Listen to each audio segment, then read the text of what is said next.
لیکن ہم نے اس کے مفہوم پہ عمل نہیں کیا، ہم نے اس کے معانی پہ عمل نہیں کیا، ہم نے اس کے پیغام پہ عمل نہیں کیا، یہ چھوڑنے کی پہلے سے بھی زیادہ بدتر قسم ہے۔ اور حضرات گرامی قدر، آج میں یہ بات برسر منبر اور اعلان آپ حضرات کے سامنے ڈنکے کی چوٹ یہ بات کہنا چاہتا ہوں کہ حضرات گرامی قدر، آج اگر ہم امت مسلمہ کے اوپر بحثیت مجموعی جب نظر ڈالتے ہیں تو یہ بات بڑی واضح طور پہ ہمارے سامنے آتی ہے کہ امت کا 90% حصہ آج قرآن مجید کے پیغام کو پر عمل کرنے کے لیے آمادہ و تیار نہیں ہے۔ حضرات قرآن مجید کی کسی ایک بات کو آج اپنی پریکٹیکل لائف کے اندر جگہ دینے کے لیے آمادہ و تیار نہیں ہے۔ نہ ہم قرآن کے عقائد کو مانتے ہیں، نہ ہم قرآن مجید کے معاملات کو مانتے ہیں، نہ ہم قرآن کے کاروبار کو مانتے ہیں، نہ ہم قرآن کی اقتصادیات کو مانتے ہیں، نہ ہم قرآن کی آئلی اور گھریلو زندگی کو مانتے ہیں۔ حضرات ذرا غور کیجئے، قرآن کا بنیادی عقیدہ توحید تھا، جس کے لیے اللہ تبارک و تعالیٰ نے 1 لاکھ سے زیادہ انبیاء کا مبعوث فرما دیا۔ اللہ تبارک و تعالیٰ کا واضح اعلان ہے، وَمَا أَرْسَلْنَا مِن قَبْلِكَ مِن رَّسُولٍ إِلَّا نُوحِي إِلَيْهِ أَنَّهُ لَا إِلَٰهَ إِلَّا أَنَا فَاعْبُدُونِ۔ جتنے بھی انبیاء آئے، چاہے آدم ہو، چاہے نوح ہو، چاہے ابراہیم ہو، چاہے موسیٰ ہو، چاہے عیسیٰ ہو، چاہے زکریا ہو، چاہے یحییٰ ہو، چاہے حضرت رسول اللہ ہو، ایک ہی دعوت کو لے کے آئے۔ نہ شجر کے سامنے جھکو، نہ حجر کے سامنے جھکو، نہ سورج کے سامنے جھکو، نہ ستارے کے سامنے جھکو، نہ مرکز کے سامنے جھکو، نہ مدار کے سامنے جھکو، نہ گنبد کے سامنے جھکو، نہ دیوار کے سامنے جھکو۔ انبیاء علیہ السلام نے ایک مشن کا اعلان فرما دیا، کٹنا گوارا کر لینا، مرنا گوارا کر لینا، مگر غیر اللہ کے آستانے پہ جھکنا گوارا نہیں کرنا۔ انبیاء کی دعوت، قرآن کی دعوت کیا تھی؟ میری بات کو توجہ کے ساتھ سن لیجئے، وَلَا يَأْمُرَكُمْ أَن تَتَّخِذُوا الْمَلَائِكَةَ وَالنَّبِيِّينَ بعد اذ انتم مسلمون۔ تمہیں اس بات کا حکم دیا گیا کہ نبی اور ملائکہ کو اللہ کو چھوڑ کے رب اسلام کو لانے کے بعد کفر کا حکم دیا جائے گا۔ بات کا مفہوم اور معنی کیا ہے؟ اگر نبیوں کی پوجا نہیں ہو سکتی، اگر ملائکہ کی پوجا نہیں ہو سکتی، تو مجھے یہ بات بتلائیے ولیوں کی پوجا کیسے ہو سکتی ہے، پیر و فقیروں کی پوجا کیسے ہو سکتی ہے؟ آج سوچنے کی بات یہ ہے، حضرت رسول اللہ نے اعلان فرما دیا، لعن اللہ الیہود والنصارى اتخذوا قبور انبیائہم مساجدا۔ اللہ کی لعنت ہو، یہودیوں کے اوپر بھی ہو، نصرانیوں کے اوپر بھی ہو۔ حضور بیمار ہیں، لعنت فرما رہے ہیں، زندگی کے آخری ایام ہیں۔ صحابہ حیران ہو گئے، وہ نبی جو ساری زندگی اپنے دشمنوں کو بھی دعائیں دیتا رہا، آج کیوں بد دعا دے رہا ہے؟ کہا بد دعا اس لیے دیتا ہوں کہ مسئلہ توحید کا ہے۔ آقا کیا مسئلہ ہے؟ کہ اللہ کی لعنت ہو، یہودیوں کے اوپر ہو، نصرانیوں کے اوپر ہو۔ آقا کیوں ہو؟ کہ اتخذوا قبور انبیائہم مساجدا، انہوں نے اپنے نبیوں کی قبروں کو سجدہ گاہ بنا لیا تھا۔ حضرات یہود و نصارہ لعنت کے مستحق ٹھہرے اس لیے کہ انہوں نے اپنے نبیوں کی قبروں کو سجدہ گاہ بنا لیا۔ نبیوں کی قبروں کو پر سجدہ کرنا یہ تو لعنت والا کام ہے، اور جو نبیوں کی بجائے محلے کے پیر کی قبر پہ سجدہ کرے، محلے کے فقیر کی قبر پہ سجدہ کرے، اس کے بارے میں کلام حمید کا اور حضرت رسول اللہ صلی اللہ علیہ وسلم کا فیصلہ کیا ہوگا؟ ہم قرآن کے عقائد کو نہیں مانتے، اس کے عقیدے کو ذرا برابر بھی جگہ دینے کے لیے تیار نہیں۔ میں ماہ رمضان کی آخری پاک رات 29ویں کی صبح دنیا ٹی وی کے اوپر موجود تھا۔ 2 سوال مجھ سے کیے گئے اور دونوں کے دونوں سوال چبھتے ہوئے انداز میں کیے گئے۔ ایک سوال یہ تھا، کرنے والی خاتون تھی، اس نے کہا مولانا بعض لوگ وہ ہیں جو حضرت رسول اللہ صلی اللہ علیہ وسلم کو ہماری طرح بشر مانتے ہیں، ان گستاخ لوگوں کے بارے میں آپ کا عقیدہ کیا ہے؟ یعنی سوال کے اندر بھی پوچھنے والی بات نہیں بلکہ طنزیہ لہجہ تھا۔ میں نے کہا محترمہ لمحہ بھر کے لیے ٹھہریے، میں ایک بات کہوں گا، اللہ نے دو گروہ پیدا کیے، ایک نورانی گروہ جسے فرشتے کہتے ہیں، اور ایک خاکی گروہ جنہیں ہم انسان کہتے ہیں۔ اللہ نے جب ہاتھ سے ہمارے بابا آدم کے حمیر کو اٹھایا تو اللہ تبارک و تعالیٰ نے اعلان فرما دیا تھا وَإِذْ قُلْنَا لِلْمَلَائِكَةِ اسْجُدُوا لِآدَمَ، اے میرے فرشتوں، میں نے جس کو ہاتھ سے بنایا اس آدم کے سامنے جھک جاؤ۔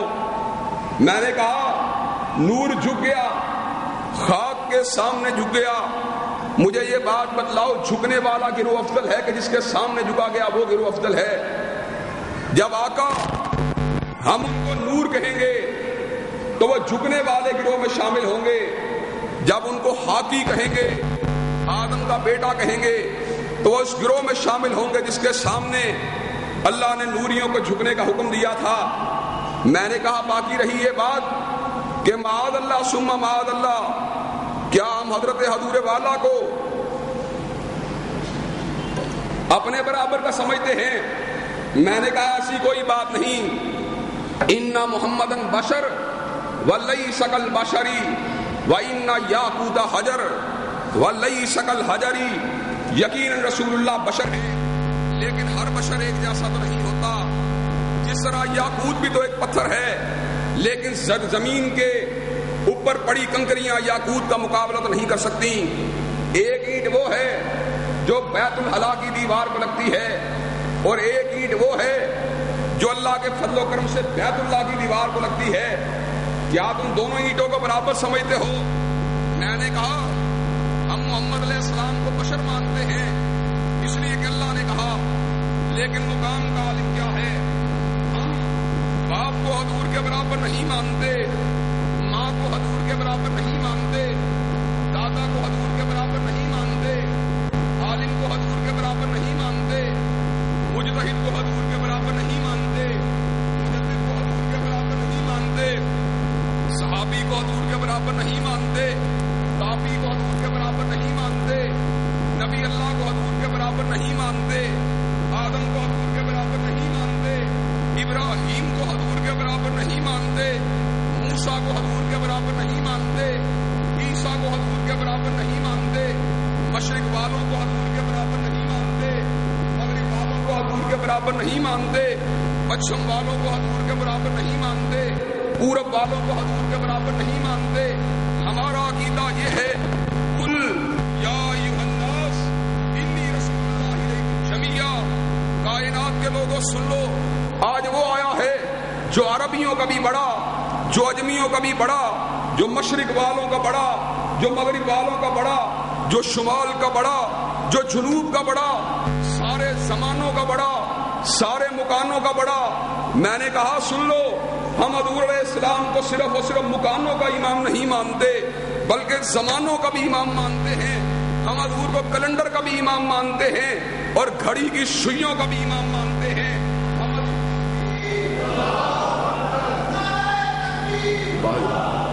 حضرات گرامی قدر، حضرت رسول اللہ صلی اللہ علیہ وسلم گھڑی کی سوئیوں کے بھی امام ہیں، آپ گھنٹوں کے بھی امام، آپ منٹوں کے بھی امام، آپ سیکنڈوں کے بھی امام، آپ جمعے کے بھی امام، ہفتے کے بھی امام، اتوار کے بھی امام، پیر کے بھی امام، منگل کے بھی امام، بدھ کے بھی امام، جمعرات کے بھی امام، صبح کے بھی امام، شام کے بھی امام، رات کے بھی امام، بستر کے بھی امام، مسجد کے بھی امام، سماج کے بھی امام، معیشت کے بھی امام، معاشرت کے بھی امام، تہذیب کے بھی امام، تمدن کے بھی امام، حلیے کے بھی امام، لباس کے بھی امام۔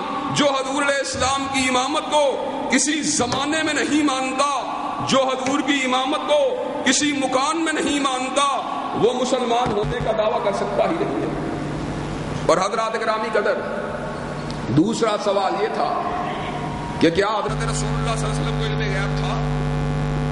میں نے کہا اللہ نے جب کہہ دیا ہے، اللہ جو بات کہے ہم اس کا انکار کرنے کی پوزیشن میں نہیں ہے۔ وعنده مفاتح الغیب لا یعلمها الا هو، غیب کے خزانوں کی چابیاں اللہ کے پاس ہیں جن کو اللہ کے سوا کوئی نہیں جانتا۔ قل لا یعلم من فی السماوات والارض الغیب الا اللہ، زمین و آسمان میں جو کوئی بھی موجود ہے، چاہے ولی اللہ ہو، چاہے عالم ہو، چاہے امام ہو، چاہے محدث ہو، چاہے مجدد ہو، چاہے حدیث ہو، چاہے مجتہد ہو، چاہے شہید ہو، قل لا یعلم من فی السماوات والارض الغیب الا اللہ، زمین و آسمان میں جو کوئی بھی موجود ہے وہ اللہ تبارک و تعالیٰ کے علاوہ علم غیب کو نہیں جانتا۔ حضرات گرامی قدر مجھے یہ بات بتلائیں کہ آج مسلمان کہلوانے والے، کیا قرآن مجید کو پڑھنے کا دعویٰ کرنے والے، کیا آج اس عقیدے کو ماننے کے لیے تیار ہیں؟ آج اس عقیدے کو جناب آپ پیش کرے، لوگ آپ کا گلا کاٹنے کے لیے دوڑتے ہیں، آپ کا گریبان پکڑنے کے لیے دوڑتے ہیں۔ تو گستاخ ہے، تو نے یہ بات کی تو کیسے کی، تو نے یہ بات کی تو کیوں کی، مجھے یہ بات بتلا، تجھ کو سچا مانوں یا قرآن کو سچا مانوں، تجھ تیری بات کو صحیح مانوں یا اللہ کی بات کو صحیح مانوں۔ وَمَن أَصْدَقُ مِنَ اللَّهِ قِيلًا وَمَن أَصْدَقُ مِنَ اللَّهِ حَدِيثًا۔ او جا، ساری کائنات غلطی کھا سکتی ہے اور غلطی کھاتی ہے، لیکن رب کی بات غلط ہو سکتی ہی نہیں۔ حضرت موسیٰ علیہ السلام ان سے کہا نا فرعون نے، فما بال القرون الاولی، جو لوگ تیرے عقیدے سے پہلے مر گئے ان کے بارے میں تو کیا کہتا ہے؟ مقصد یہ تھا حضرت موسیٰ علیہ السلام تند کریں گے، لڑائی پڑ جائے گی، درباریوں کہے گا دیکھو دیکھو تمہارے باپوں کے بارے میں، تمہارے دادوں کے بارے میں گستاخی کر رہا ہے۔ لیکن اللہ کا نبی اللہ کے فضل و کرم سے صاحب بصیرت ہوتا ہے، وہ الجھے بغیر حق بات کو جاننے پہ قادر ہوتا ہے۔ اور میں اپنے مبلغین کو، اپنے بھائیوں کو یہ بات کہوں گا، بات طریقے کے ساتھ کیا کریں، بات پوری کیا کریں، لیکن اگر کسی کو دکھ دیے بغیر اگر بات کرنے میں آسانی ہو تو اس طریقے کو اختیار کیا کرے۔ حضرت موسیٰ نے کیا کہا؟ قَعِلْمُهَا عِنْدَ رَبِّي فِي کتاب لا يَضِلُّ رَبِّي وَلَا يَنْسَى۔ اور مجھے بات بتلا، فرعون تو کیا سمجھتا ہے ہمارے آباء و اجداد کے بارے میں؟ تو کیا سمجھتا ہے؟ میں اپنی افکار کو بیان کروں گا، مجھے اپنے عمل سے غرض ہے، مجھے تمہارے عقیدے سے غرض ہے۔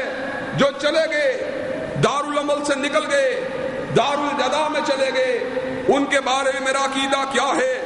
علمھا عند ربی فی کتاب لا یضل ربی ولا ینسا۔ ان کا صحیح معنوں میں علم میرے پروردگار کے پاس ہے، اور میرا پروردگار کون ہے؟ لا یضل ربی ولا ینسا، نہ وہ کبھی بھولا ہے نہ کبھی اسے غلطی لگی ہے۔ حضرات گرامی قدر، کیا آج ہمارا عقیدہ اس کتاب کے مطابق ہے؟ اور تنہا عقیدے کی بات نہیں، کسی ایک اور نقطے پہ غور کر لیجئے۔ کاروبار آج عالم یہ ہے، حرام کے راستے پہ پوری امت چل رہی ہے، اور حلال کے راستے کو پچلنے کے لیے کوئی بھی آمادہ تیار نہیں۔ حرام کئی ایک حرام ہوا جو LDA کی بلڈنگ میں ہوتا ہے، حضرت رسول اللہ کی حدیث لکھی ہوتی ہے، الراشی والمرتشی کلاہما فی النار، رشوت لینے والا بھی جہنمی ہے، دینے والا بھی جہنمی ہے۔ لیکن حضور علیہ السلام کی حدیث کے نیچے رشوت لی بھی جا رہی ہوتی ہے، دی بھی جا رہی ہوتی ہے، لیکن سب سے بدتر حرام جس کے بارے میں اللہ نے اعلان فرما دیا، یا ایھا الذین آمنوا اتقوا اللہ وذروا ما بقی من الربا ان کنتم مؤمنین، اگر تم مومن ہو، سود کے لین دین سے، سود کی کتابت سے، سود کی لکھائی سے، سود کی گواہی سے بعد آ جاؤ۔ اللہ اگر بعد نہ آئے پھر کیا ہوگا؟ کہا فاذنوا بحرب من اللہ ورسولہ، پھر اللہ اور اس کے رسول کا تمہارے خلاف اعلان جنگ ہے۔ حضرات، کیا ہماری معیشت آج قرآن کے مطابق ہے؟ ہم روتے ہیں، امریکہ کا مقابلہ کیسے کریں گے؟ امریکہ کا مقابلہ تم کیسے کرو گے جب اللہ رسول تمہارے خلاف جنگ لڑنے میں مصروف ہو؟ تم امریکہ کے مقابلے میں کامیاب کیسے ہو سکتے ہو؟ اللہ اور رسول کی تمہیں پشت پناہی حاصل ہو، اللہ کی تائید تمہیں ظاہری اعتبار سے بھی حاصل ہو، اور مانوی اعتبار سے بھی حاصل ہو اور حضور کی تائید تمہیں تعلیمات کی شکل میں حاصل ہو تو اللہ کی قسم روس اور امریکہ، انگلستان اور فرانس یہ